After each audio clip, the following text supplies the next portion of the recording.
All right, let's go on the clock. 1 week to the NBA draft. I'm Chris Hassel, joined by three of our very best, our mock general managers.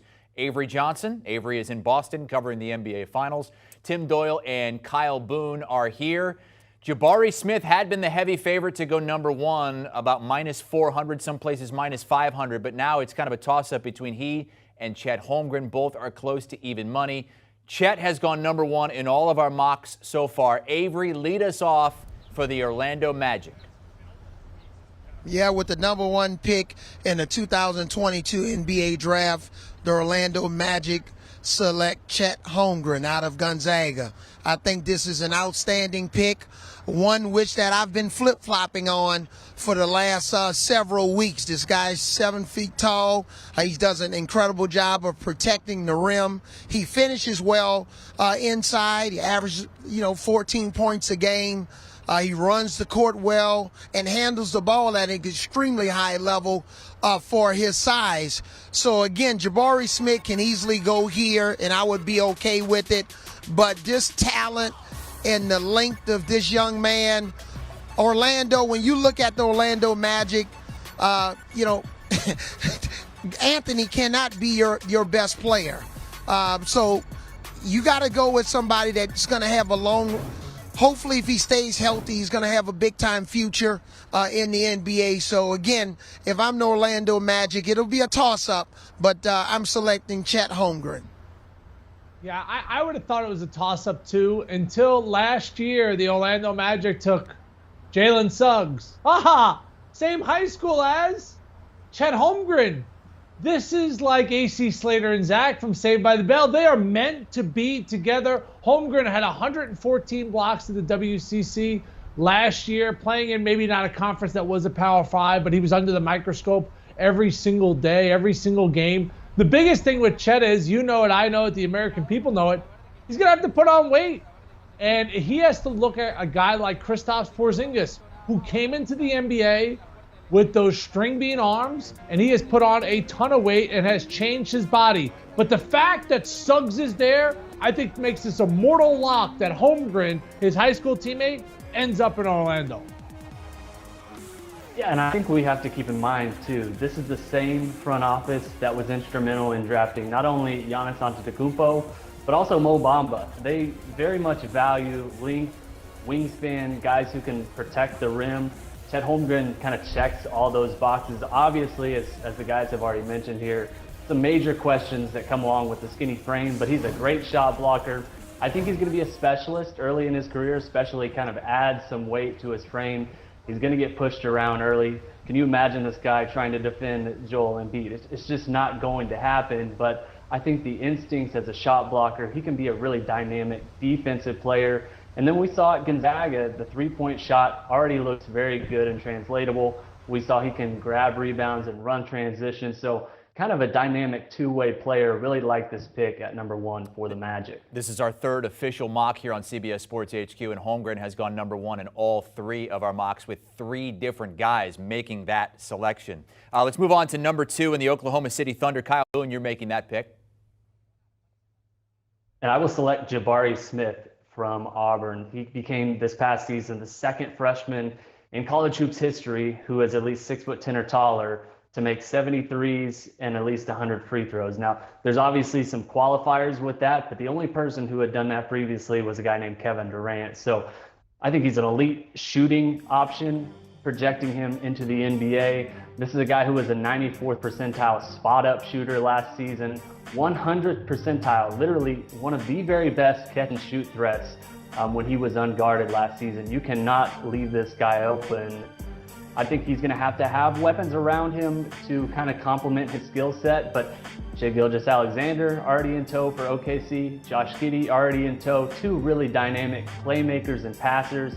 You don't have to have Jabari Smith come in and be your number one option right away. I think he can be a great complementary piece, kind of like a 3-and-D hybrid player, just because he is an elite shooting option in Oklahoma City.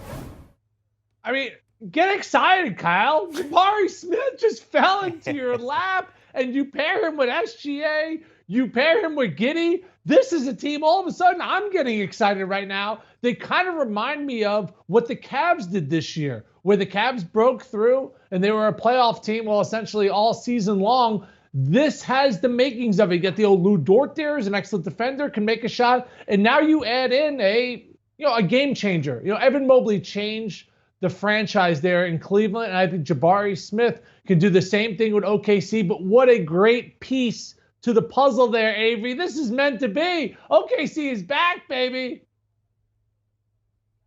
Hey, you guys see where I'm standing right here in front of TD Gardens, getting ready for Game 6 tonight. And you know a guy who played in this building? I'm going to talk about another Kevin Garnett. I've played against Kevin Garnett. I've seen him up close and personal. This is the closest thing I've seen to Kevin Garnett in years in Jabari Smith. I had a game in St. Louis when Auburn played at St. Louis this year, and this young man struggled through during the early part of the game, but he came on strong in the end. He has the same size, length, similar jump shot, similar body, even though Garnett came out of high school.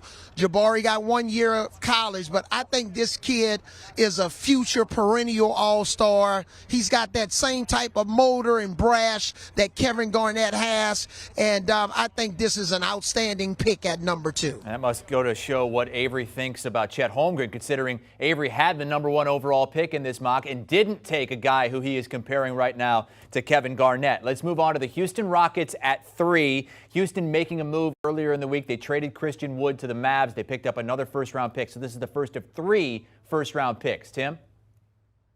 Yeah, I'm taking best available here. I'm going to go with Jaden Ivey. When I see Jaden Ivey, you like comparisons, Hassel? I'm going to give you comparisons. We're looking at Morant 2.0.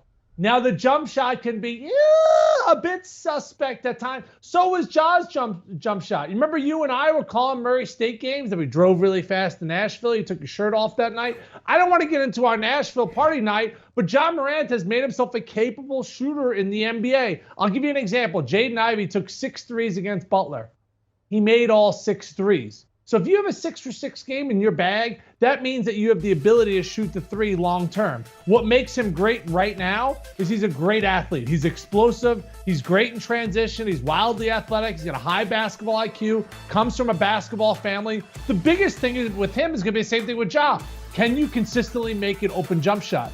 I was thoroughly disappointed in Purdue this year. I picked them to win a national championship. The bracket, it broke their way. How'd you lose to St. Peter's, for crying out loud? All right, I'll put that beside. Ivy is my guy at number 3 because I think he's the best available after Chet and Jabari Smith. Yeah, you're speaking my love language here, Tim. Jaden Ivey's the number 1 prospect on my big board. Here's the deal, though, with Jaden Ivey going at number 3. On Wednesday, the Rockets traded their starting power forward, Christian Wood. On the same exact day, they had Paolo Banchero in for a workout. It feels, and we'll see, we have a few days left until the draft, but it certainly feels like Banchero is the most likely choice there at number 3. I am surprised that you did not select him. That being said, Jalen Green, last year's number 2 pick, very dynamic athlete, really good shot maker. I think adding Jaden Ivey to this mix gives them another initiator, a creator, a guy who can kind of play on and off the ball. Would be a really interesting fit next to Jalen Green. There'd be a ton of athleticism, ton of potential. I would be surprised if they don't go with one of the big men here and potentially in Paolo Banchero, but Jaden Ivey, I certainly don't hate the pick at number 3 here. Well, I tell you what, Chet Holmgren better not turn out to be a bust because we comparing the guys at number 2 to Kevin Garnett, number 3 to Morant. So I like this pick, Jaden Ivey. I love his size. The difference with he and Morant's, I think, still around that 180 pounds. This kid's 195 pounds. I think he's going to be a little bit more durable early in his career. Very explosive athlete. I think he'll end up translating from the three-point line and maybe acclimating a little bit quicker than Ja. But I like this pick here. I think, this explosiveness and the way he can attack the basket. We saw Ja Morant have success with that type of style, not only in the regular season, and had he not gotten injured, he could have been very well in the MVP conversation. So I like this pick at number 3. All right, Tim, if you really think it's going to break this way, you can make some money because at 10-1, we saw the number there, 10-1. Those are the odds that Jaden Ivey goes 3. And if he goes 3, and Tim, you're up again at 4 for the Sacramento Kings. Maybe you were sandbagging here. Paolo Banchero, 18-1 to go 4th. Yeah, I don't want to draft Paolo Banchero. I'll just be honest. Wah, wah, wah. Like, there's someone in the draft that you look at and you're like, I don't want to take him. But at this point, the way it's broke, I have back-to-back picks. I don't know who's producing this show. His name's actually Noah. But I had back-to-back picks here. And I'm going to reluctantly take Banchero. They have Sabonis. He's probably not going to fall to this spot. I think Jaden Ivey has the biggest upside of any of those guys that we just named. I think that he could legit be a perennial NBA All-Star if he keeps breaking in that direction. This is the one guy that I have singled out that, obviously 6'10", he's got ability. He can put the ball on the floor, but man, he disappears at times. And, you get to the NBA, if you're not carrying your weight right away, Marvin Bagley. Sorry, Marvin Bagley. I don't know. He kind of reminds me of an old Duke player. Marvin Bagley, he's going to be in the NBA a long time. But when you're drafted in the top 5, you're supposed to change organizations. Really talented player. He's going to need to put it all together consistently night after night. Reluctantly, I take Paolo here. The Kings feel like the ultimate wild card in this draft. This is, I think, where the draft will turn on its head. I think Shaedon Sharpe will be in the mix here. On draft night, I wouldn't be surprised if Jaden Ivey's in the mix here. Banchero falling 4 would be a pretty big surprise. If he's there, I think you take him. You're making the Kings look very smart right now, which is something they've not done in previous years. So Paolo Banchero is one of the best mid-range prospects in this year's draft, was 88th percentile last season. Scoring in the mid-range, he was, I think, clearly the Duke's best passer last season, something that, Marvin Bagley, for all his faults, he was never the playmaker and the passer that Banchero was in college. So I really like his dynamic offense. Now we'll see kind of how his defense translates, but adding this guy to a core that has De'Aaron Fox, Domas Sabonis, I think this is a really nice pick, Tim, and I will tip my cap at number 4. I think this is great value. Tim's had the last 2 picks. He does not have the 5th overall pick. That would go back to Avery Johnson here for the Detroit Pistons at number 5. Yeah, the Detroit Pistons select Keegan Murray out of Iowa. I'm so excited about Keegan and his game translating to the NBA. He's 6'8", 235 pounds. He's a switchable big, and what that means is on pick and rolls, he can switch to different positions, keep his man in front. His three-point shot transfers to the NBA. And this is the new standard of what the NBA is looking for your American/European type players that can play multiple positions. And then with Cade Cunningham being the centerpiece of this franchise, you can imagine these guys in pick and rolls, pick and pop situations, whether Keegan is, handling the ball or whether Cade's handling the ball. They're setting screens for each other. I really like this. This is a good building block. Part 2 on what they've done with Cade Cunningham. Cade Cunningham obviously didn't win Rookie of the Year, but all of these players in the top 5 could very well be in the Rookie of the Year in 2023. This is a really exciting pick for the Detroit Pistons. Avery Johnson, the coach, getting us back on track. Keegan Murray is the favorite to go number 5 overall, close to even money. Let's recap the top 5 here as we pick the first round of the NBA draft, mocking it up. With the draft coming up a week from tonight, Thursday night. Holmgren goes 1, Jabari Smith 2, then it's an upset. Jaden Ivey. We've heard from most of our experts say the top 3 is pretty much set. It's just the order. Those 3 would be Holmgren, Smith, and Banchero. Tim Doyle does not like Paolo Banchero. Likes him as a person, not as a player. Has compared him to Marvin Bagley. of Duke lore as well. Banchero goes 4th to the Kings, and then Keegan Murray 5th to the Pistons. Chris Hassel, joined by our 3 mock general managers, Avery Johnson, Tim Doyle, and Kyle Boone. Kyle, you are picking for the Pacers here at 6. Yeah, number 6, I'm going to take Shaedon Sharpe. This is the mystery man of the draft. I think his range is somewhere between number 5 and number 12 in this draft. I'm going to take him a little bit on the high side, just betting on the upside. This is a guy who was the number 1 recruit in his recruiting class, ended up reclassifying, enrolling at Kentucky at the mid-year point, did not play last season at Kentucky. So there is a lot of intrigue surrounding Shaedon Sharpe. There is a lot of mystery surrounding Shaedon Sharpe, but ultimately he's got a great frame. He's very explosive as an athlete. He's a really gifted scorer, someone who can create his own space, can create his own shot on the perimeter. This is a guy who I think is destined to succeed in the NBA. I think the big question, is he going to be a really good perimeter player, or is he going to be a future all-star? I tend to think he's a potential future all-star, and that's why I think teams are going to be really excited about taking him in this range. But the mystery surrounding him, I think, has some question marks about where he will go in this draft. I'm happy to take the swing at number 6. Okay, Kyle saying go anywhere from 5 to 12. His over-under draft position in Vegas at Caesars Sportsbook is 7.5. Let's move to number 7, the Portland Trailblazers. Avery? Yeah, with the 7th pick, the Portland Trailblazers select Ben Mathurin from University of Arizona. This kid is a nice wing. One of the things that's a question mark is his motor. I had 2 of his games last year in the NCAA tournament. But this kid is long, rangy. He can shoot it from half court. He's got to improve on the defensive end. And if you're trying to keep, this Portland Trailblazers team together, especially after you lost C.J. McCollum, if you're trying to keep Damian Lillard happy, you got to find a wingman for him. And at this stage in the game, I think Ben Mathurin is the best wingman on the board. If he improves his motor, continues to shoot the ball with accuracy, improve driving the ball to the basket, work on his body, I think he's going to be a steal at this 7th pick.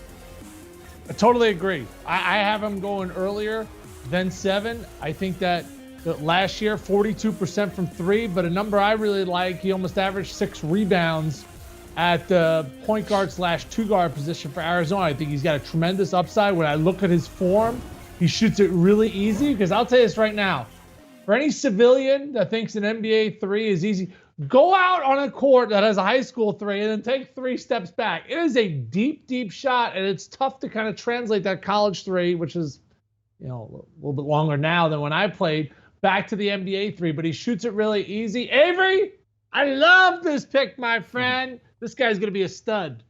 Yeah, in our last mock, Tim took him number 5 overall to the Detroit Pistons. Let's move to number 8, and it's Kyle picking for the Pelicans. Yeah, then number 8 for the Pelicans, I'm going to select Dyson Daniels. This is a long, lanky point guard. He's very skinny. He's a very creative passer, maybe the best perimeter defender in this draft. Does that sound familiar? It sounds a little bit, right, like Lonzo Ball, who the Pelicans just traded away last year. I think Lonzo Ball is Dyson Daniels' best comp.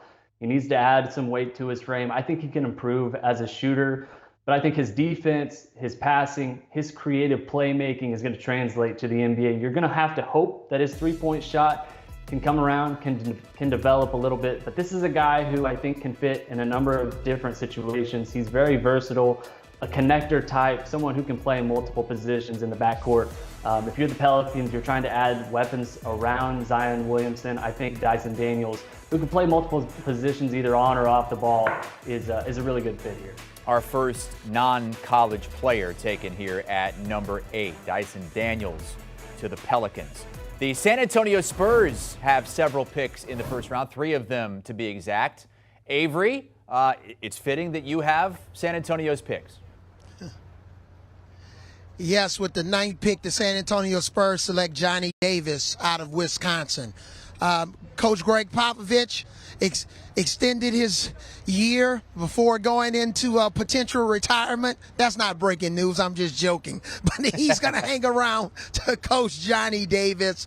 And this kid, outside of that ankle injury that limited him at the end of the year, he could have moved up a little bit here in the lottery. So this would be a steal. The Spurs are in total rebuild mode. They're a young team. They drafted a 19-year-old last year out of Alabama. But now they get Johnny Davis, a little bit more size, especially at the small forward position. I think he can come in and play day one. He can play on the ball, off the ball. He fits into the Spurs' flow offensive game. So this is a nice pick for the legendary and Hall of Fame coach Greg Popovich at number 9. Yeah, the one thing that he's going to have to improve upon is shooting the three. Last year, he only made 14 threes, right, over the course of 30-plus games at the college level. But he reminds me a lot, Avery, of Norman Powell. Just a walking bucket. Strong, great mid-range game, can get to the hole, good free throw shooter, excellent rebounder at 8 rebounds a game. So I think that he has the potential to come in immediately off the bench and provide immediate scoring. And I think he could be a heck of a player because he's a bucket getter. And as we've learned, throughout these playoffs, you got to make hard shots, right? You got to make tough twos. He has an ability to make tough twos. Trivia time, Hassel. Mm-hmm. Most NBA games played for any player under 6 feet tall. Do you have the answer? For any player under 6 feet tall. Avery Johnson. Ding, ding, ding. Correct. Correct, Hassel. Avery, did you know that? Absolutely. 5'11" and a half, Avery Johnson. It's got to be. He told me it. That's how I knew it. He told me that stat. He told it. Oh, he did? Okay. Yeah, that's good. That's a good one. Glad I was on it. Let's move to the Washington Wizards, picking number 10. And Tim, you're up again. Yeah, the Wizards are going to take A.J. Griffin. I think that he's an excellent shooter. He shoots it really easy. He's got a great body. Obviously, he played on a team that had a ton of guys that are going to be drafted here in the first round at Duke. But I think he's a little bit more than what he showed for the Blue Devils, where he shot exceptionally well, including in the ACC Conference, where he shot nearly 50% from three. So one thing's a fact, right? The guy's going to be able to make some shots. And playing alongside of the old Bradley Beal there, yeah, you got to have guys that can space the floor. I think that was the one thing that was missing when I watched the Wizards last year when I called some of their games was consistent knockdown shooters. Avdia, I think, has the ability to be that. He's not that right now. You see what A.J. Griffin did last year shooting from three. I mean, that is remarkable for a guy. So I think this is a really nice fit here. I wouldn't be surprised if he fell or if this guy moved up a little bit because we may have not seen the best of him at Duke. Yeah, and it feels like there's maybe a wide range of outcomes for A.J. Griffin in this draft. This is about, I think, where he'll end up being selected. He's the best wing shooter in the draft, in my view. 91st percentile last season. He was as a spot-up shooter, 44.7% from three. I think the big question is his medicals. He came into Duke. He was injured. He's not yet captured, I think, that same explosive athletic ability that we saw in high school that really made him a top 10 prospect. If he can regain that form, really kind of shake the injury history and move forward past that, then A.J. Griffin, I think, could be a steal at this point. If you're taking him just to be a specialized shooter, at number 10, I think you're going to be disappointed. So a wide range of outcomes in the draft for A.J. Griffin. I think a wide range of outcomes for his career as well. His over-under draft position set at 11.5 at Caesars Sportsbook. Moving on to the Knicks at 11. Coach? Yeah, the Knicks here at number 11 to take Ojai Abaji out of Kansas. Now, this kid can flat out shoot the three-point shot. We had a chance, my buddy Tim Doyle and I, to see him obviously win a national championship, in New Orleans. He can stroke the ball. He can get his own shot. He's a pretty good athlete. But I think the Knicks here, actually, they're going to be drafting him for another team. And maybe this could be a situation where they drafted him for the Utah Jazz because they want to get in play here with Donovan Mitchell. So they're going to draft a player that could potentially replace Donovan Mitchell in Utah. Because I think there's going to be a change in Utah. I don't think this pick is going to stay with the Knicks. But if it does, it's an Ojai Abaji because they need somebody that can spread the floor, especially around guys like Julius Randle. Yeah, and I think this is a safe pick, Avery. I'm not sure it's a great pick, but I think it's a safe one. He's an athletic wing. He's a really good defender, can shoot the three ball. New York last season ranked dead last in team assists per game. I would really think that they need to add some playmaking. Would have liked to seen them maybe consider Ty Washington, John Montero, even Kennedy Chandler. Maybe some prospect who profiles as more of a lead guard, kind of a playmaker. But you know, if they're making the pick for someone else, I think this is a pretty good pick, especially if you're adding like a Donovan Mitchell. Ochai at number 10, this feels a little bit rich for my blood, but I think he's going to be a really good NBA player. Yeah, one word. Boring, right? It's like, he's been in college since 1987. He obviously is a great college player. Is that going to translate to the NBA? I have my doubts he can catch the ball and create space at the end of the shot clock. This is where your scouting comes into play. This is how your teams excel. You have to draft smart in this spot. We all know the first, 3 or 4 guys are going to be really good. Then after that, it becomes this giant crapshoot. I think he's just a role player in the NBA. I'd be surprised if the Knicks took him here. If he averages like 12 or 13 points a game in multiple seasons, I think that's a win. I don't see this guy ever becoming like an all-star in the NBA. And to win NBA championships, you have to draft well in these spots. Great college player. I think a long-term NBA player. I don't know if he's a difference maker. And Tim, you probably don't even remember the last Knicks NBA championship, do you? Growing up in New York, you weren't even alive the last time they won it, were you? 1973, Dave DeBusschere, Walt Frazier, You're Pearl old, Monroe. but you're not that old. I know that. Let's move on to the Oklahoma City Thunder. Up again. They have the 2nd pick. They have the 12th pick. They also have the 30th pick. Kyle, you had them taking Jabari Smith, number 2 overall. How about at number 12? Yeah, I grabbed Jabari Smith at number 2, one of the best jump shooting bigs in college basketball the last decade. Here I'm going to come back and grab Jeremy Sohan, a guy who I think his big question mark is his jump shot. He is one of the most versatile defensive players in this draft. I think that's why he could end up slipping a little bit on draft night, but he's a guy who can guard every single position on the floor. At Baylor last season, he was really thrust in the mix because of some injuries. He was a really good playmaker, a really good passer, a guy who can grab boards, run the break, a guy who they ran up to the elbow and kind of allowed him to process and decision make, running the offense. If the shot is going to fall, I think he can be a true all-star in the NBA.